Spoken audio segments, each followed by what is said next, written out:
What's going on, man? It's your boy Gregory Cooper and I'm back with another video. Man, looking for my start, so I'm not going nowhere.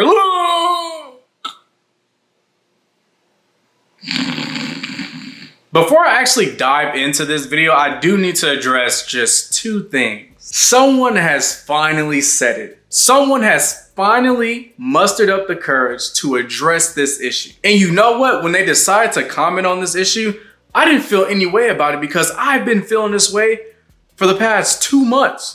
Maybe even 3 months, I've been feeling the same exact way. The camera quality. If you've been tuning into my YouTube channel for the past 2 years, year, you'll know like my camera quality wasn't like, movie level production, TV level production, but like it was still clear. Like you'll be able to like watch a video and not have to worry about, camera quality, audio delay, none of that. Like for the most part, the videos were enjoyable on the aspect of quality. Somewhere in like January, I think I started noticing it. Somewhere in January, my camera just decided to just give up. It was like, I don't want to show up for work anymore.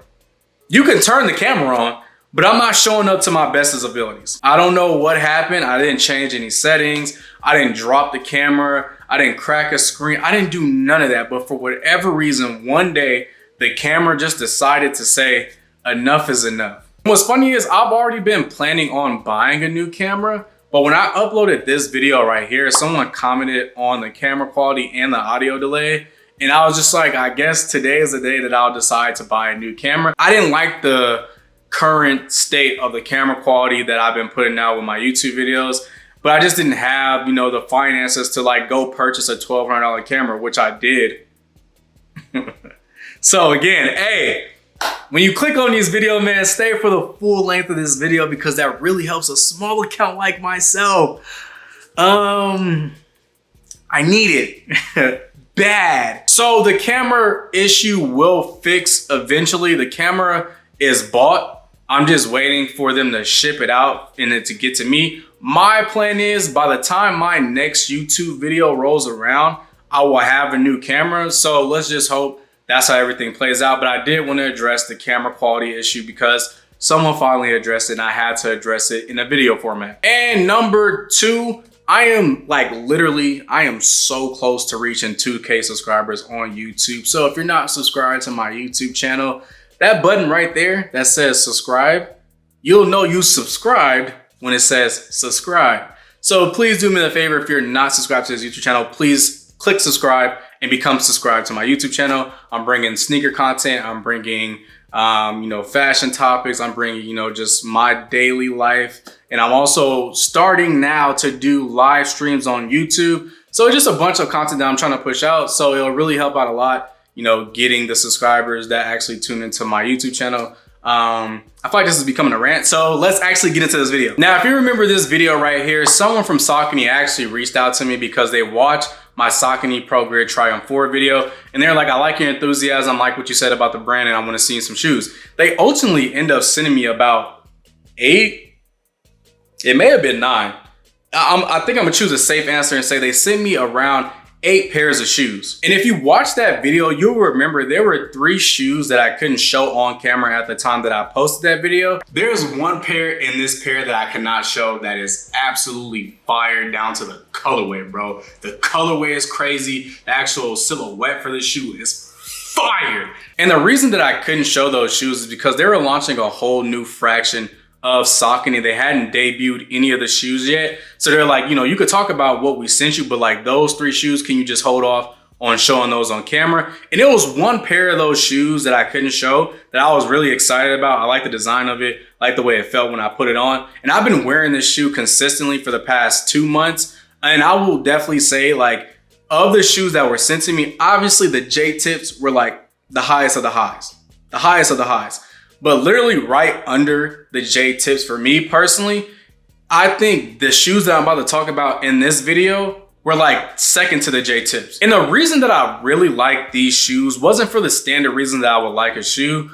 They weren't a crazy collab. They didn't have a crazy colorway. And I wasn't seeking these shoes for a very long time. The reason that I really like these shoes, because when it comes to shoes to me, I place shoes into categories. So I got my running shoes, I got the hype beast shoes, I got my gym shoes. So like, I don't scale every shoe to the same degree. Like I wouldn't scale a running shoe that I would scale a hypebeast shoe. Like you just can't put those shoes in the same category. So the reason that I really like these shoes is because I put them in the category of gym shoes. The shoes that I'm going to be talking about are none other than the Kinvara Saucony Silo 1S. Kinvara? I think I'm saying that right. Kinvara? Let me look that up. Kinvara 1S. Kinvara? Carvana? Hey, y'all know me, man. Words are hard, man. These shoes were dope because obviously when I unbox the shoes, these aren't a collab shoe. These aren't a crazy colorway, but they are dope in the sense that like once I placed them in that category of like a gym shoe, I was like, oh, these are heat. The colorway is fire. The way they feel on feet is fire. They also just look very different from my other gym shoes. Like my other gym shoes look very gym shoe-esque. Is that the word? They look very gym shoe-ish. Gym shoe-ish. My other gym shoes look like gym shoes. These don't look like my other gym shoes. So like when I unboxed the package, I was like, oh, these are fire. These are instantly going to be my gym shoe. So these are the shoes I'm going to be talking about. I'm not going to spend too much time on these shoes. Again, I've been wearing these for 2 months. They become like my, main gym shoes. So like whenever I'm going to the gym, I've been putting these on more than not. So this is going to be my thoughts and opinions about the Saucony Silo Kinvara 1S. And before I actually move forward, let me just define what I think Saucony Silo is. You could think of Saucony's new fraction Silo the same way that you could think about Vans and Vans Off the Wall, or Carhartt and Carhartt Work in Progress, or what's another brand that has a break-off brand that's a part of the company? I think those are two good options. Vans and Vans Off the Wall, and Carhartt Whip. Like that's the same way you could think about Saucony Silo. Like it's the new line that's gonna try to push boundaries. That's gonna be a little bit more elevated, trying to have like a different feel to it than like the premium. Than just like the regular Saucony stuff. Like they are taking a lot of inspiration from like their silhouettes that they've already done, but I feel like they're adding a new spin on it. They're adding new tech to it. So I think that's what, if you were confused about what Saucony Silo is, thinking about it in the same way of you would think Vans Off the Wall or Carhartt Work in Progress. But without further ado, let's go ahead and talk about sizing. Now again, when they sent me this PR package, every shoe in that box was a size 9. These were sample shoes. So they couldn't give me the size 9.5. So some of the shoes that I received from Saucony, I end up giving them away just because I couldn't get my foot into it or they weren't comfortable. So that means these shoes are a size 9. And honestly, that is the way they should be. I don't think I needed a size 9.5 in my opinion. These shoes are very light. They are extremely light. And I don't know if you can see it right here, but under this translucent layer, they have this meshing material. So similar to the Triumph 4, and I explained there's always so much airflow with the Saucony Triumph 4. It's the same thing with this. So although it is a size 9 and I do typically wear a size 9.5, these being a size 9, but having that meshing on the inside gives my foot the security that it needs to stay on. It doesn't feel like the shoe is loose in any aspect. So it feels tight, but it also has the breathability to it. So my foot doesn't feel cramped. It doesn't feel like I'm being, toes are stacking like this or anything. I think the size 9 is exactly where I need it to be. So again, whenever I give size recommendation, take that information with a grain of salt. That is just my experience. I've been rocking these for 2 months. And again, they sent me 8 shoes. I've probably given away 3 pairs of shoes because I just couldn't get my foot through it. So I would not have this shoe still to this day had they didn't fit. They fit me and I feel good. My foot feels secure. Doesn't feel like it's flopping around or anything. I don't have any issues getting the shoe on. It's a very light shoe. Again, this translucent layer is the protectant of this meshing material on the inside. But they fit, bro. So again, that is just my opinion when it comes to the sizing of this shoe. Now let's talk about the comfortability. They're comfortable. No, but seriously, I haven't had a single issue in these shoes. Again, I've been wearing these shoes consistently for about 2 months. These have become my main shoe in the gym. I've probably biked at the gym a total of like 4 hours in these shoes. Cause every time I get on the bike, I'm at least doing 20 minutes minimum. And like to the extreme, I've been on the bike for like 40 to like 50 minutes. And if I really accumulated all the times that I've been on the bike, it's probably more than that. It's probably 5 hours of biking in these shoes that I really haven't had any issues. I'm talking like feet hurting, you know, aches. Like I haven't had a single issue with comfortability on the shoes. These shoes are super comfortable. And again, it's just because like the same experience that I had with the Triumph 4, there's a lot of airflow.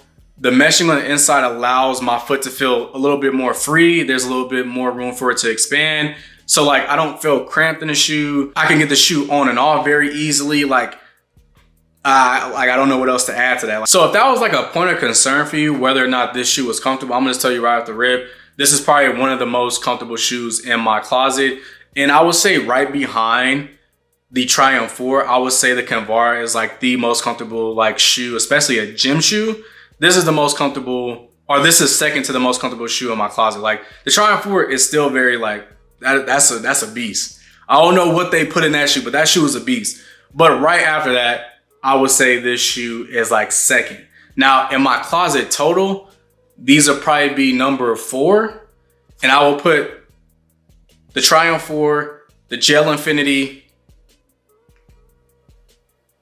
the Foamposite, and then I would say this shoe, but that's like in total. So yeah, just like my lasting thoughts on the Kinvara S1, this shoe is super comfortable. Haven't had a single issue. I'm not even saying that because they sent it, because at the end of the day, if a shoe's not comfortable, I'm not wearing it for 2 months straight. I'm not getting on a bike for hours, rocking the shoe just to like maintain an image. Like if the shoe wasn't comfortable, I would simply tell you it's not comfortable. I haven't had a single issue with the shoe. Besides, I did attempt to go on a run in these shoes. If you're not familiar, I just started running maybe 2 months ago. So I'm very much so in the stage of like beginner when it comes to running. And I have like 3 other shoes and I've tested out another pair of shoes from Nike. But when it comes to running, me being a beginner, I would not recommend this shoe for a beginner runner. I don't know if it's because I'm flat footed. I don't know if it's because like, you know, like what it is. But I attempted to go on a run in this shoe. This is how far I made it in my run before I was like, this doesn't feel like my other shoes. My other shoes have like a rounded bottom. So I feel like when I'm running, I get the leverage to go like this. But with this shoe, there's like no leverage. It's like pretty flat at the bottom. So when I run, I'm kind of just like, it feels like I'm just running at a disadvantage. It feels like I have like, you know, ankle weights or something. So I'm like, I can't really explain it. Like, it doesn't feel like the other shoes that I've had experience running in. Okay, so here's an example. So here's the Saucony Endorphin Pro 3. And you can see this shoe kind of has like a rounded bottom. So when you're running, you kind of get the leverage, especially like once you get right here, you get this leverage to like go forward. Here's another model that I'll talk about eventually. This shoe doesn't have so much of a rounded bottom, but it still kind of has like that round to it. So when you run, it kind of goes like this. And you get leverage to like, when you get to this point, you get a little leverage to like go forward. These are very flat. Like it's not much leverage going on. So like when I was running, I felt like I was just going like this and I had to pick my foot up to go, like it was like this. Like I don't know, like it's a weird feeling, bro. I can't really explain it because I'm not I'm not a pro in running. I'm still very much so a beginner. But again, my opinion, if you're a beginner runner, I think there's other shoes from Saucony that will give you a little bit more leverage to help you out in your beginning stages. Again, that's just my opinion. But overall, the Kinvara S1, really dope shoe. The way it looks, the way it feels, very light in the gym. Again, this has become my main gym shoe.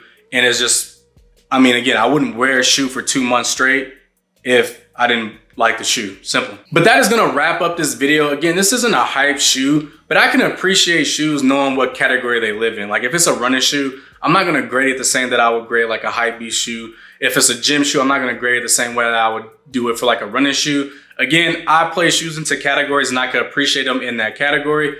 But the Kinvara S1, let me know in the comments, what do you think of the shoe? Would you actually rock this in the gym? But without further ado, like I always do, I'll catch y'all in the next one. But I love the way you work it. Hey, I love the way you work it for me.